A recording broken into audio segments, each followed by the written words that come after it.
ये वीडियो मेरा स्पेशली उन स्टूडेंट के लिए है जिनको पास करने के लिए प्रॉब्लम फेस करना पड़ा। मतलब कि जो लोग मैथ्स में कुछ भी नहीं पढ़े हैं, अब एग्जाम है मैथ्स का 11 तारीख को, तो अब कैसे किया जाए कि मैथ्स एग्जामिनेशन में कम से कम पास कर जाए। तो हम इस वीडियो में बताएंगे उन चैप्टर्स के बारे में जिसको आप आसानी से कर सकते हैं, जो आसान चैप्टर भी है और जो आपको एग्जामिनेशन में आसानी से पास करा सकता है कम दिनों में। जो लोग कुछ भी नहीं पढ़े हैं उनके लिए ये वीडियो बहुत इंपॉर्टेंट है। तो सबसे पहले आपको क्या करना, आपके पास 6 दिन है या चलिए 5 दिन हम मान के चलते हैं। तो आप सबसे पहले मैट्रिसेस एंड डिटर्मिनेंट को अच्छे से करें।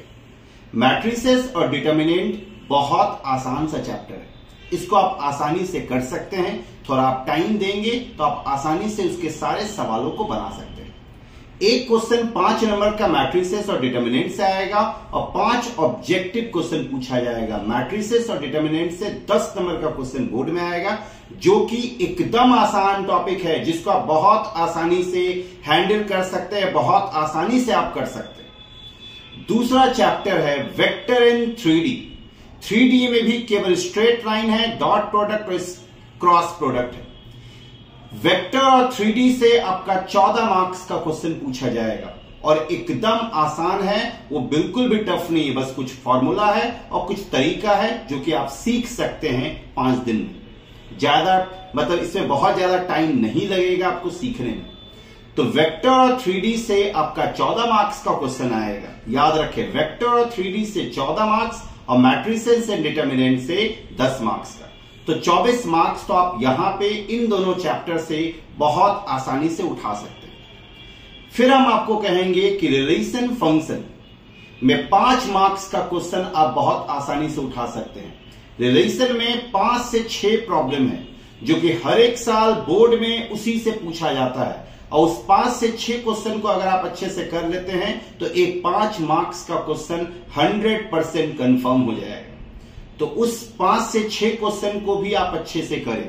वो 5 से 6 क्वेश्चन अगर आप कर लेते हो तो आसानी से आप 5 मार्क्स के क्वेश्चन को कंफर्म कर लेंगे। तो 10 मैट्रिसेस का हो गया, 14 वेक्टर इन 3D से हो गया, 5 रिलेशन से हो गया। आपका 29 मार्क्स का पेपर यहीं पे हो गया।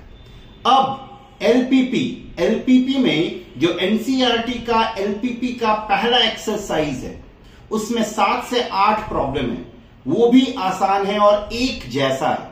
अगर आप उसको कर लेते हैं तो 3 मार्क्स वहां से भी मिल जाएगा आपको। उससे 3 मार्क्स का क्वेश्चन कंफर्म पूछेगा, तो आपका हो गया 32 मार्क्स। तो ये 32 मार्क्स आप आसानी से उठा सकते हैं, याद रखें। 32 मार्क्स बहुत आसानी से कर सकते हैं। उसके बावजूद अगर आपके पास टाइम बचा तो एरिया बाउंडेड में बहुत आसान सा क्वेश्चन अभी जो सिलेबस है कर दिया है, जो कि बहुत आसान क्वेश्चन पूछा जाएगा। लेकिन अगर आपके पास टाइम नहीं है तो एरिया बाउंडेड के पीछे टाइम ना दें। अगर आपके पास टाइम बचता है इन सबको करने के बाद तो एरिया बाउंडेड को भी आप कर सकते हैं, जिसका पहला एक्सरसाइज मेन है, उसको कर दें।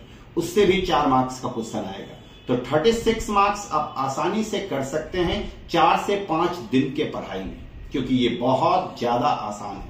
तो इन चीजों को ध्यान में रखते हुए आप करें। हम ऑर्डर बता देते हैं कि सबसे पहले आपको मैट्रिसेस एंड डिटर्मिनेंट करना चाहिए, उसके बाद वेक्टर इन 3D करना चाहिए, फिर एलपीपी करना चाहिए, और उसके बाद लास्ट में अगर टाइम बचता है तो आप जाएं एरिया बाउंडेड के लिए। Thank you very much, all the best.